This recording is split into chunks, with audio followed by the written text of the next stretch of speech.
Artis Sarwendah mengungkap bahwa mendiang ayahnya, Hendrik Lo, sempat menyampaikan keinginannya untuk dikremasi sebelum berpulang.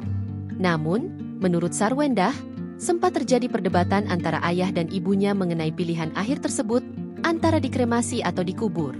Sebagai anak, Sarwendah memilih mengikuti keputusan terbaik yang menjadi keinginan kedua orang tuanya. Jadi papi dan mami aku memang sempat debat, katanya. Setelah mami tenang, aku tanya, mau dikubur atau dikremasi? Aku ikutin aja, cariin yang terbaik.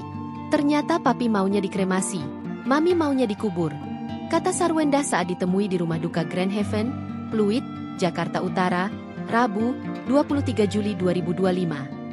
Sarwendah pun menyampaikan bahwa setelah keluarga melihat tempat kremasi, ayahnya tampak setuju dengan pilihan tersebut. Pas kita cari, lihat tempatnya, ternyata papi suka kalau dikremasi. Mami juga beli yang double, tutur Sarwendah. Adapun prosesi larung abu jenazah ayah Sarwendah akan dilakukan di laut, di sekitar wilayah Jakarta.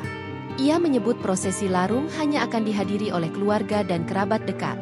Mungkin yang lebih intimate, prosesi larung, karena kapalnya juga cuma untuk 70 orang.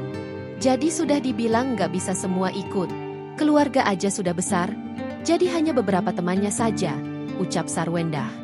Download Tribun X sekarang, menghadirkan lokal menjadi Indonesia.